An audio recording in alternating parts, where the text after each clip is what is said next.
19h ici à Rabat, bienvenue si vous nous rejoignez dans ce journal. On voit ensemble les titres. À la une de l'actualité, cette visite pour renforcer une relation traditionnellement étroite. Le Premier ministre français Édouard Philippe est en visite aujourd'hui et demain au Maroc. Il co-préside aux côtés du chef du gouvernement marocain Saad Eddine El Othmani les travaux de la 13e rencontre de haut niveau Maroc-France. Et puis à Bonn, la COP 23 se poursuit. De nombreux responsables politiques ont tenté aujourd'hui de redonner un élan au combat climatique. Après Antonio Guterres, la chancelière allemande et le président français ont donné cet après-midi le coup d'envoi à plusieurs discours. Et en Afrique, l'incertitude règne au Zimbabwe. Le pays s'est réveillé aujourd'hui dirigé par les militaires. Ils ont placé le président Robert Mugabe, 93 ans, en résidence surveillée et pris le contrôle de la capitale, Harare.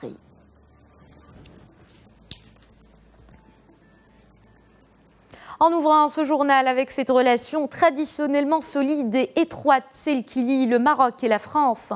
Pour la renforcer davantage, le Premier ministre français Édouard Philippe est en visite aujourd'hui et demain au Maroc. Il co-préside aux côtés du chef du gouvernement marocain Saad Eddine El Othmani les travaux de la 13e rencontre de haut niveau Maroc-France.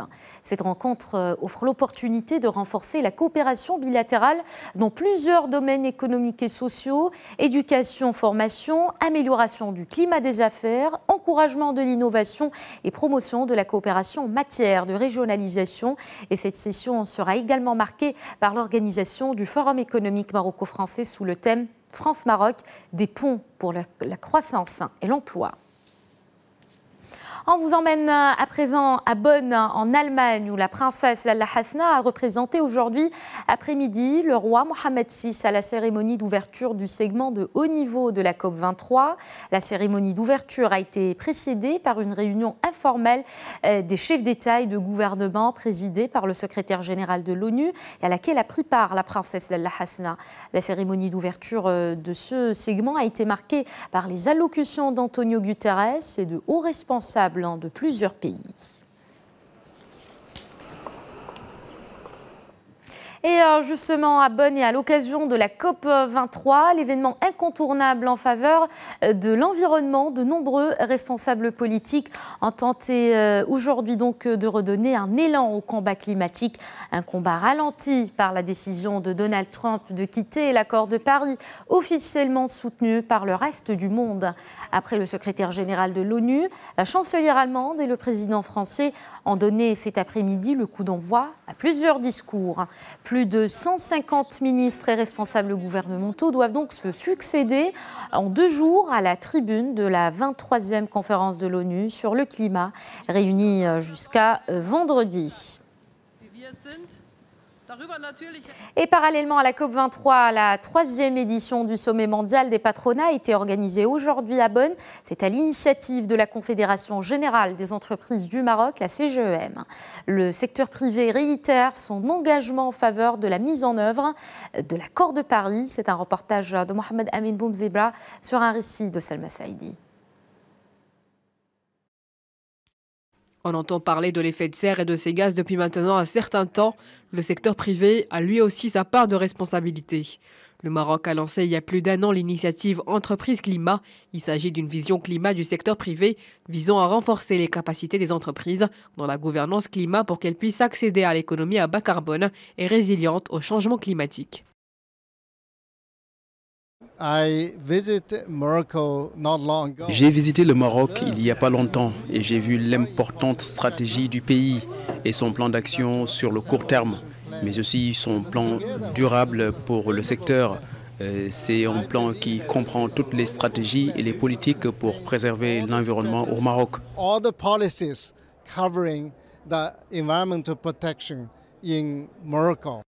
La CGEM a organisé au pavillon Maroc la 3e édition du sommet mondial des patronats, un événement d'envergure qui a pour objectif de confirmer l'engagement du secteur privé mondial dans la lutte contre le changement climatique à travers la mise en œuvre de l'accord de Paris. Les participants à ce sommet ont tous salué les efforts du Maroc et ils ont insisté sur l'irréversibilité de l'accord de Paris, tout en soulignant que le secteur privé est de plus en plus conscient des enjeux climatiques. Le secteur privé joue un rôle très important dans les dynamiques économiques, sociales et environnementales dans le monde. Et nous sommes déterminés pour que le Royaume préserve son leadership dans ce domaine.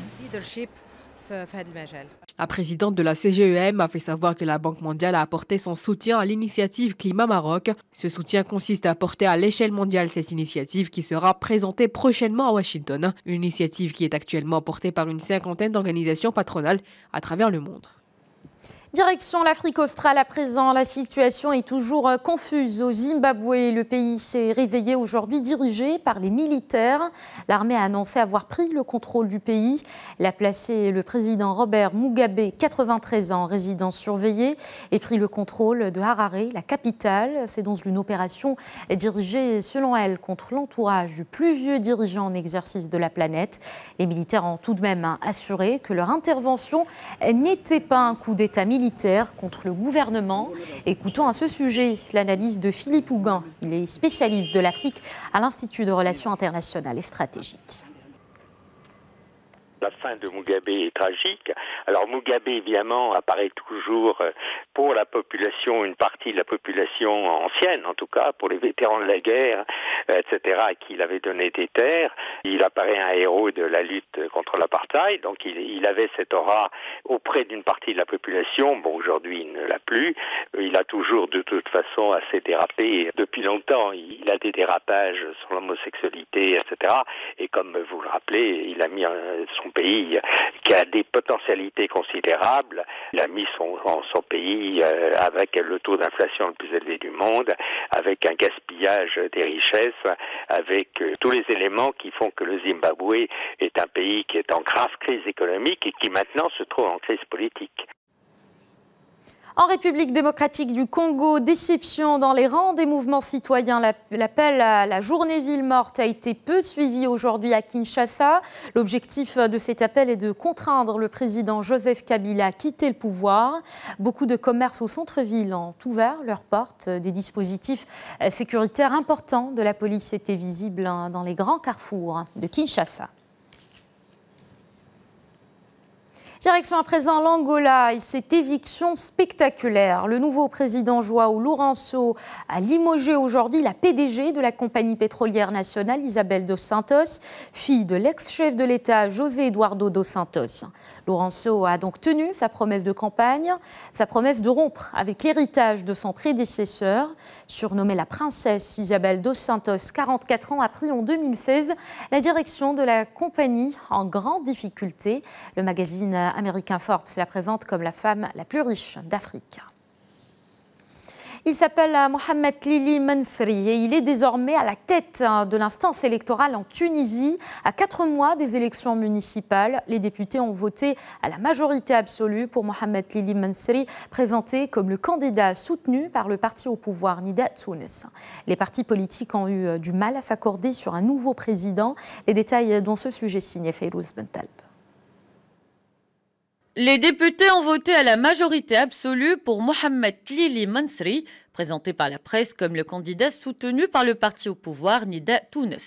Il succède à Shafik Sarsar, une personnalité indépendante respectée qui avait démissionné il y a 6 mois de l'instance supérieure indépendante pour les élections en protestation à des pressions. Les partis politiques peinaient à s'accorder sur un nouveau président. Ils ont repoussé maintes fois le scrutin officiellement faute de quorum et le vote pendant la séance plénière de mardi a été marqué par des incidents qui ont entraîné des appels à une nouvelle élection. Selon une source parlementaire, cela était lié au fait que les 2 principaux partis du pays, Nida Tounes et Nahda, n'étaient pas parvenus à s'entendre sur la personnalité à élire. Shafik Sarsar, dans l'équipe, avait mené à bien la présidentielle et les législatives de 2014, avait claqué la porte de l'instance en mai, laissant entendre qu'il ne pouvait plus travailler de manière impartiale et transparente. Créée après la chute de la dictature en 2011, l'instance supérieure indépendante pour les élections est chargée de préparer les premières municipales depuis la Révolution, un scrutin essentiel pour la poursuite du processus démocratique dans l'unique pays rescapé de ce que l'on avait surnommé le printemps arabe. Initialement prévues pour décembre, puis reportées à la demande de partis politiques, ces élections doivent se tenir le 25 mars 2018. Ouvrons à présent le dossier migratoire. Le soutien de l'Union européenne aux gardes-côtes libyens conduit à l'emprisonnement arbitraire pour des durées indéterminées de migrants dans des conditions inhumaines. C'est la déclaration faite hier par le haut-commissaire des Nations Unies aux droits de l'homme. La mission Sophia de l'UE participe à l'entraînement et à la formation des gardes-côtes libyens. L'Italie leur a fourni 4 patrouilleurs. Elle a également donné à Tripoli plusieurs millions d'euros et un navire de réparation de bateaux pour améliorer l'efficacité de la marine libyenne. Dans le dossier sécuritaire libyen, cette fois-ci, les diplomates en chef des 3 pays voisins de la Libye se sont rencontrés aujourd'hui au Caire pour discuter des derniers développements politiques et sécuritaires dans le pays. Donc l'Algérie, l'Égypte et la Tunisie examinent l'ensemble des facteurs pour favoriser le règlement rapide de la crise dans le cadre de l'accord politique libyen, l'accord du 17 décembre 2015. Écoutons à ce sujet Emmanuel Dupuy, président de l'Institut Prospective et Sécurité IPSE. Cette réunion s'inscrit dans un contexte très particulier qui est celui d'une mobilisation de plus en plus forte de la communauté internationale depuis qu'il y a une relance de la médiation africaine. La médiation africaine a été confiée au président congolais Denis Sassou Nguesso, qui a d'ailleurs réuni les acteurs, les différentes parties au dossier libyen, notamment le Premier ministre Serraj et le maréchal Haftar, pour essayer de trouver une solution à cette crise. On se souvient également que à l'occasion de la 72e Assemblée générale des Nations Unies, la question d'une conférence intra-libyenne était à l'ordre du jour. Certains voulaient qu'elle soit en Libye, d'autres estimaient que la situation sécuritaire n'étant pas conforme, il convenait de la faire ailleurs, et c'est un petit peu l'objet de cette réunion qui a lieu aujourd'hui au Caire, avec les différents pays du voisinage qui, bien évidemment, ont un intérêt à ce que la situation se stabilise en Libye par rapport à l'impact que cette instabilité a sur leur propre pays. On a l'exemple de la Tunisie et bien évidemment de l'Égypte. Des avancées en matière de stabilisation pourraient avoir lieu d'ici la fin de l'année à Addis Abeba, sous l'égide de l'Union africaine, soutenue par les Nations Unies.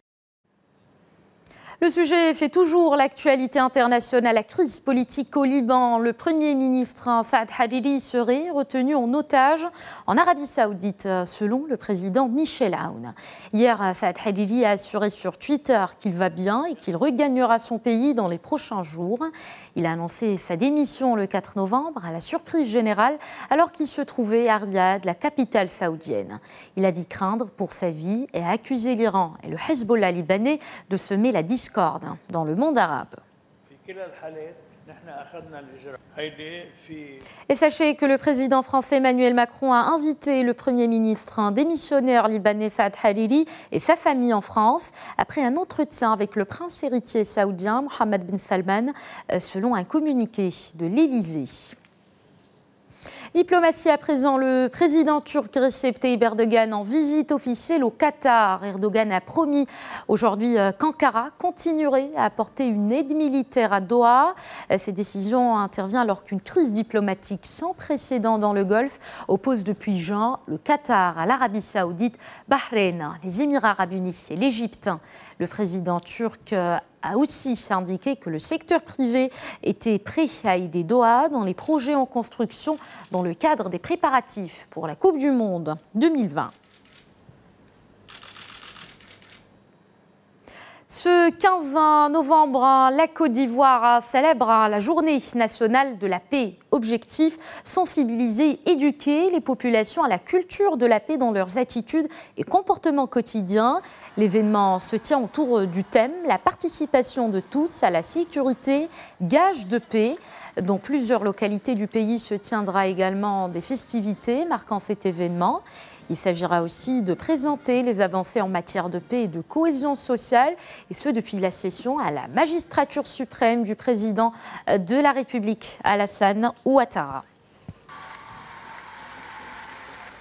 On vous en parle depuis hier, c'était la journée mondiale du diabète le 14 novembre. À cette occasion, des femmes casablancaises de plus de 45 ans bénéficiaient d'une campagne de sensibilisation. C'est à l'initiative du ministère de la Santé. C'est un reportage de Keltoum El-Hassia et Faisal Abrouch sur un récit de Salma Saïdi. Très tôt le matin, Fatiha s'est dirigée au centre de santé d'Anfa pour dépister le diabète. Elle souffre d'un taux élevé de graisse dans le sang et c'est l'un des symptômes du diabète. Je suis venue diagnostiquer le diabète. Les médecins m'ont affirmé que j'en souffre. Je ne savais pas que j'étais malade. J'avais par contre des vertiges récurrents et c'est ce qui m'a poussée à venir ici. Le dépistage précoce, une initiative du ministère de la Santé à l'occasion de la Journée internationale du diabète. Cette campagne s'adresse aux personnes les plus exposées à cette maladie, à savoir les personnes âgées ou celles dont un membre de la famille est atteint du diabète, mais aussi plusieurs autres cas vulnérables. Cette campagne concerne les femmes enceintes, les femmes qui ont accouché d'un enfant de plus de 4 kilos, les personnes âgées de plus de 40 ans et souffrant d'obésité et celles qui souffrent de tension. Ce sont les présidents et les employés des centres sanitaires qui ont sélectionné ces personnes. Le diabète, si cette maladie reste longtemps silencieuse, elle n'est pas en sommeil pour autant. Elle peut engendrer de graves complications. Les spécialistes prônent l'importance de la prévention, mais aussi l'activité physique et la nourriture saine. Allez, parlons sport à présent. La star ivoirienne Didier Drogba a prévu prendre sa retraite dans le football après la prochaine saison de la United Soccer League en novembre 2018. L'Ivoirien a remporté 4 titres de Premier League avec le club londonien Chelsea, parmi 14 trophées dans une carrière couvrant plus de 380 apparitions. Il est actuellement sous contrat avec Phoenix Football Club. En Côte d'Ivoire, 20 000 coureurs amateurs et professionnels ont pris ce matin le départ de la 3e édition du Marathon international d'Abidjan. Sous les regards des Abidjanais sortis nombreux, les marathoniens ont parcouru des circuits de 3, 10, 21 et 42 km. À l'arrivée, c'est le Camerounais Foimi Justelin qui a réalisé le meilleur chrono. Il remporte donc la 3e édition du Marathon d'Abidjan. Et au micro de Stéphane Soumaoro et Romaldo Go. Écoutons-le. Pour moi, venir à Abidjan, c'est comme une fête. Sortir le marathon de Douala où j'étais deuxième il y a cela 2 semaines. Mais normalement, j'ai voulu préparer le marathon d'Abidjan pour essayer de courir sur les 2h15 et essayer de mettre un record. Mais malheureusement pour moi, j'ai fait 2 semaines, j'ai fait le marathon de Douala et je n'avais pas assez récupéré. Et quand j'avais programmé le marathon d'Abidjan dans mon programme, je ne pouvais pas rater. C'est pour laquelle je suis là. Voilà, c'est la fin de cette édition. Le JT Éco, c'est dans un instant avec Oumaï Masbila. Je vous retrouve à 19h30.